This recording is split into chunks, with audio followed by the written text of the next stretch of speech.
Ya, besarnya harapan masyarakat bangsa Indonesia terhadap pertumbuhan ekonomi tentunya tidak terlepas dari diri kita sendiri untuk bisa memulai sebuah perubahan. Tantangan bangsa Indonesia semakin berat untuk bisa dapat mencetak para generasi penerus bangsa yang intelektual dalam mewujudkan Indonesia maju. Nah, negara wajib hadir untuk bisa menghasilkan kebijakan-kebijakan yang mementingkan kesejahteraan rakyatnya. Lalu sejauh mana regulasi pendidikan dalam usaha meningkatkan mutu pendidikan Indonesia maupun meningkatkan daya kreativitas masyarakat lokal? Pemirsa, dalam acara kelas parlemen kali ini, saya Yuslia Hayanti akan mengajak Anda untuk melihat langsung mengenai salah satu tugas dan fungsi pokok dari anggota DPR RI dalam hal yang berkaitan dengan dunia pendidikan di Indonesia. Bandung adalah kota metropolitan terbesar di Provinsi Jawa Barat, sekaligus menjadi ibu kota provinsi tersebut. Kota ini terletak 140 km sebelah tenggara Jakarta dan merupakan kota terbesar di wilayah Pulau Jawa bagian selatan. Bandung juga menjadi salah satu tujuan utama untuk berlibur, kuliner, bahkan menimba ilmu atau sasaran untuk belajar.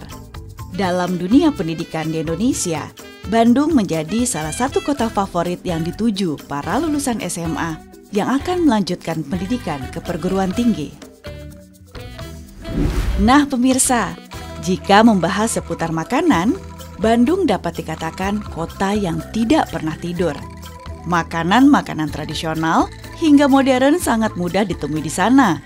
Bahkan karena masyarakatnya yang terkenal dengan kreativitas dan inovasinya inilah yang membuat kota Bandung punya banyak kuliner lezat. Salah satunya adalah cilok, jajanan murah yang disukai oleh semua kalangan yang merupakan jajanan wajib ada di depan sekolah-sekolah ataupun di kampus-kampus. Bahkan di perkantoran pun banyak ditemukan makanan ini. Makanan inilah yang menggiring tim kelas parlemen ke tempat seseorang yang bernama Ibu Happy dengan usaha menjual cilok beberapa tahun terakhir dengan pemasaran ke seluruh Indonesia yang ia lakukan secara online melalui media sosialnya. Dalam sehari, Ibu Happy dapat memproduksi kurang lebih 4 kg atau sekitar 25 bungkus cilok frozen dimasukkan ke beberapa toko oleh-oleh di kota Bandung. Dengan kelezatan dan ciri khas rasanya membuat kami tidak mau berhenti untuk mencicipi terus jajanan ini.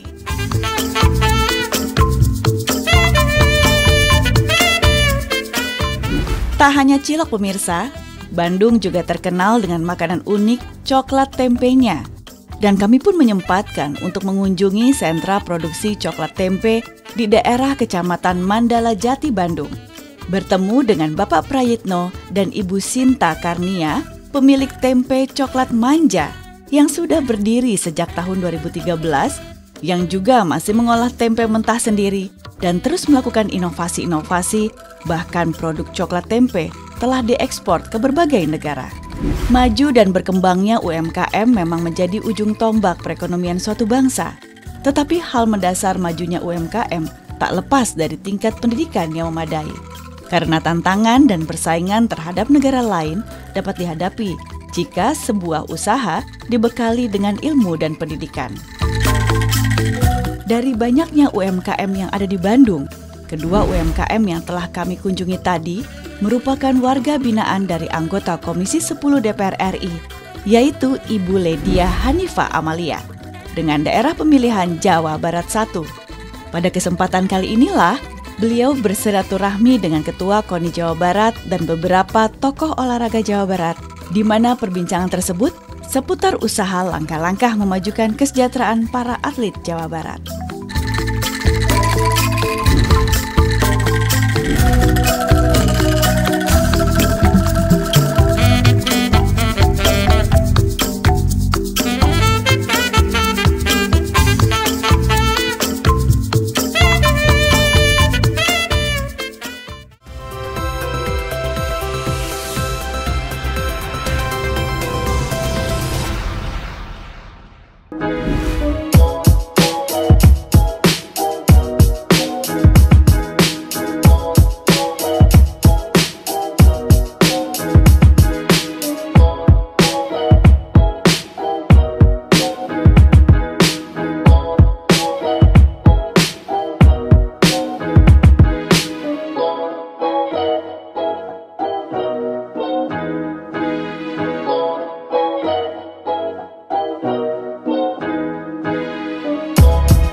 Usai bertemu dengan Ketua KONI Jawa Barat dan tokoh olahraga, tim kelas parlemen bersama Ibu Ledia Hanifah Amalia berangkat mengunjungi sekolah PGII 2 di Jalan Pahlawan Belakang Bandung, Jawa Barat.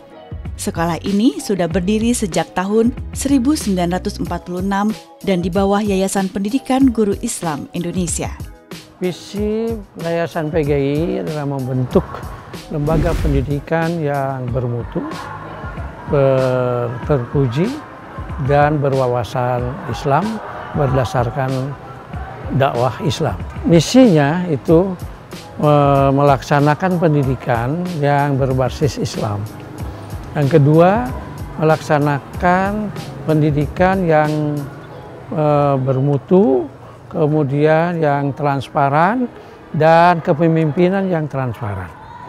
Yang ketiga, memberikan pelayanan yang prima kepada seluruh siswa yang dididik di sekolah ini.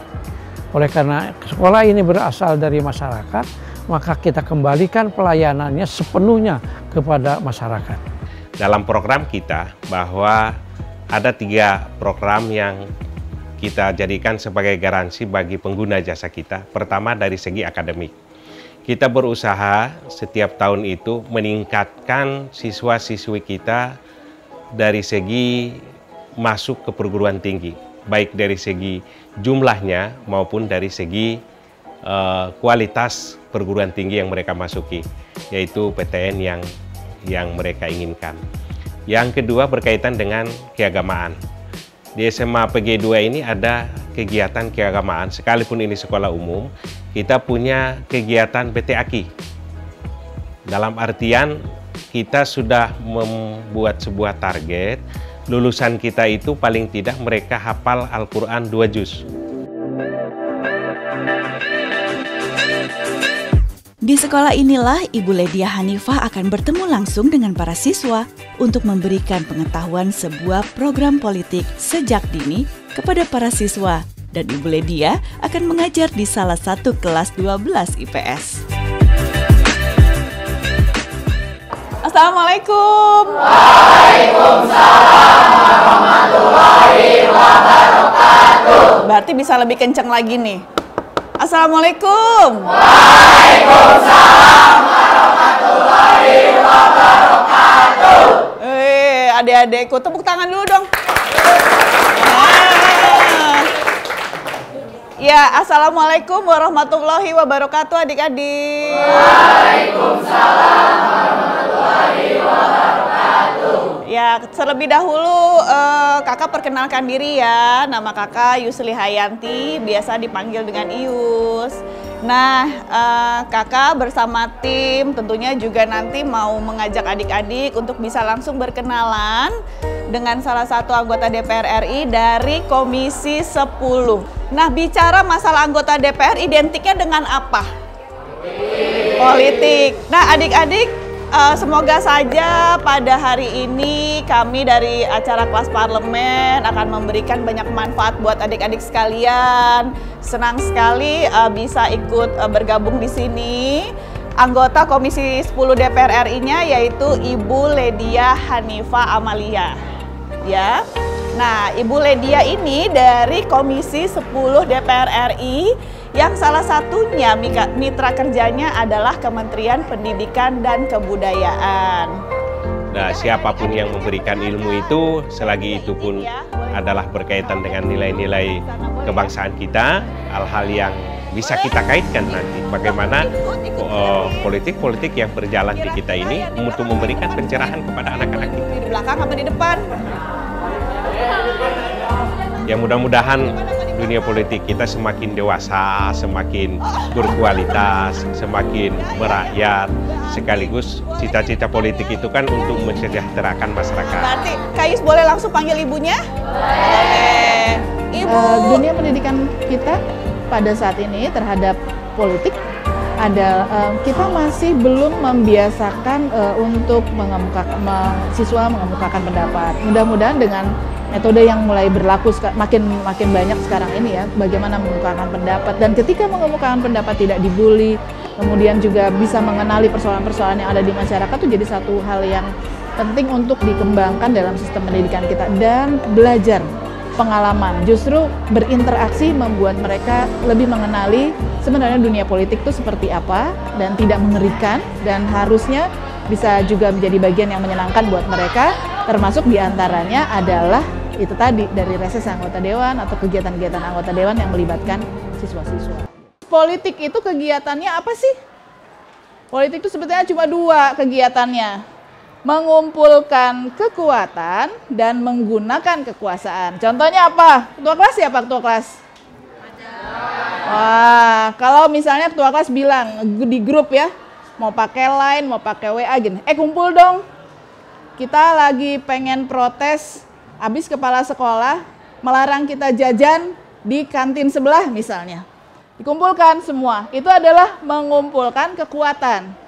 Mau apa? Nah, ketika jadi ketua kelas kan kemudian mengarahkan, gini nih, jajanan si emang eta di kantin itu enak.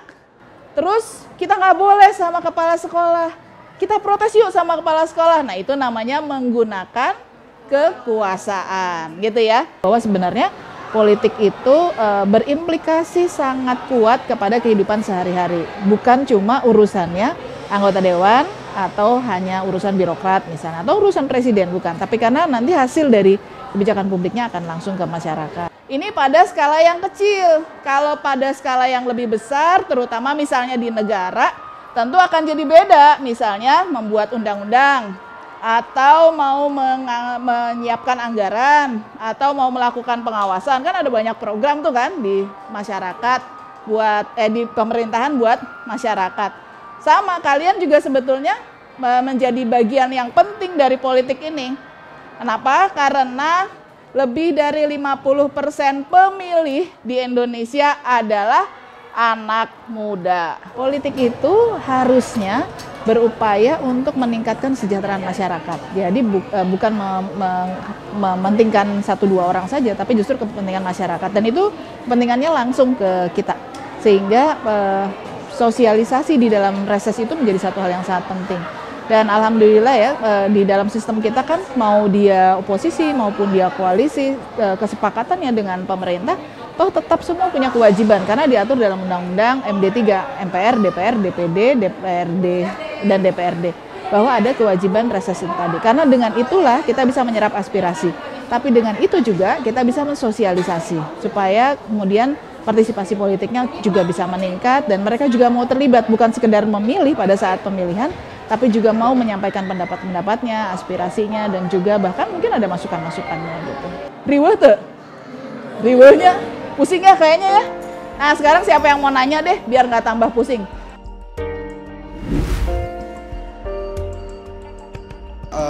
Jadi kan tadi kata Ibu, politik itu ilmu mengelola demi menuju kebaikan. Tapi kenapa di pandangan masyarakat itu politik itu dipandang negatif gitu, Bu? Kita tadi mendiskusikan, ada yang tanya, kalau gitu kenapa orang bisa mempersepsikan bahwa politik itu kotor? Karena memang mungkin itu dari tindakannya ya, tindakan politik yang dilakukan. Bahwa politik itu memperjuangkan kepentingan, betul. Dia kepentingannya bisa individu, bisa kelompok, bisa masyarakat, bisa bangsa, bisa negara, bahkan kepentingan peradaban, kepentingan kemanusiaan. Nah, sayangnya ketika kemudian itu nyangkut pada kepentingan pribadi misalnya, bukan tidak mungkin ada tindakan-tindakan politik yang sebenarnya jadinya negatif. Tadi kegiatan mengumpulkan kekuasaan kan, mengumpulkan kekuatan. Tadi kan ketua kelas sudah ngumpulin nih. Sebetulnya ada kepentingan pribadinya. Kepentingan pribadinya adalah jajan di emang tahu atau jajan di emang seblak lah gitu ya kira-kira, yang dia sukai gitu. Sementara padahal yang lain belum tentu suka, tapi dia mengumpulkan kekuatan itu untuk kepentingan dirinya, bukan kepentingan mang yang ada di sekitar itu, gitu ya. Nah, jadi itu bagian dari yang dilakukan. Bisa jadi pas kebetulan kepentingan pribadi itu beririsan dengan kepentingan masyarakat banyak, itu nggak apa-apa, boleh. Tetapi ketika kemudian dia berseberangan dan bahkan menjadi tindakan-tindakan yang negatif, memperkaya diri dan seterusnya, itu jadi nggak boleh gitu. Jadi yang tadi wajar aja kalau kemudian ada masyarakat yang bilang, politik itu bohong, karena kebetulan yang dilihatnya yang begitu. Karenanya kalian di masa yang akan datang harus jadi orang-orang yang berkecimpung dalam politik atau mau jadi politisi praktis ataupun jadi pengelola kebijakan, nggak boleh yang kira-kira bakalan dicap bohong. Harus jadi politisi yang keren, yang memperjuangkan kepentingan masyarakat, yang bisa diajak ngobrol, supaya tahu kenapa politisi itu harus banyak dialog dengan masyarakat, karena supaya tahu apa sih sebetulnya kebutuhan masyarakat, biar nanti kebijakan-kebijakannya pas sesuai dengan keperluan kebutuhan masyarakat.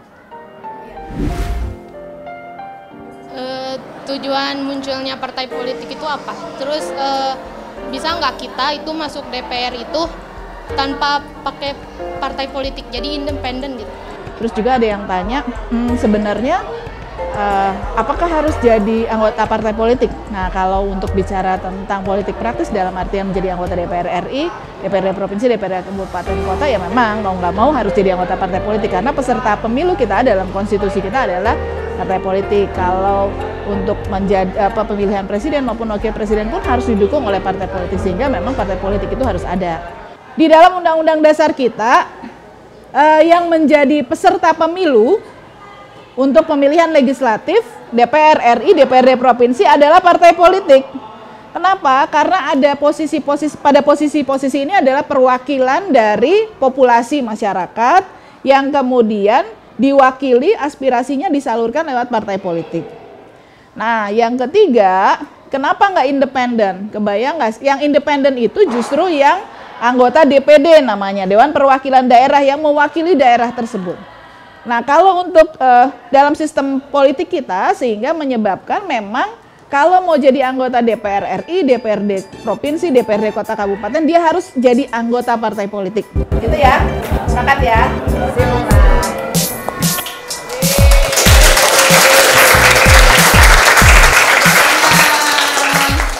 Dari pengalaman tadi yang diberikan oleh Ibu Ledia tentang ilmu politik, saya mengetahui banyak hal dan yang asalnya saya tidak tahu menjadi tahu tentang ilmu keparlemenan dan juga tentang anggota Dewan DPR. Tadi saya mendapatkan ilmu dari Ibu Ledia Hanifah Amalia terkait tentang sistem keparlemenan. Di sana saya mendapatkan banyak sekali ilmu yang bermanfaat untuk diri saya sendiri, terutama teman-teman saya. Banyak pengetahuan yang dulunya saya tidak tahu, sekarang saya tahu. Akhirnya saya bisa menilai yang benar-benar berdasarkan isi, tidak hanya dari omongan saja. Saya tahu fakta di dalamnya, ternyata anggota Dewan itu seperti ini kerjaannya. Saya juga jadi memulai ada rasa motivasi untuk masuk ke dalam anggota Dewan. Dulunya saya hanya bisa menghina, tapi sekarang saya ingin sekali masuk ke dalam anggota Dewan dan berkecimpung di dalamnya untuk memajukan bangsa Indonesia ini. Harapannya untuk anggota Dewan Republik Indonesia terus solidaritasnya dijaga dan juga lebih mementingkan kemasyarakatan dan juga bisa bersosialisasi lebih lagi bersama anggota masyarakatnya. Harapan saya anggota Dewan tetap semangat, tanggung jawabnya tetap dijaga, silaturahmi juga tetap dijaga, tumbuhkan rasa motivasinya juga, solidaritasnya juga tetap kuat, tetap sabar menghadapi masyarakat Indonesia. Terima kasih atas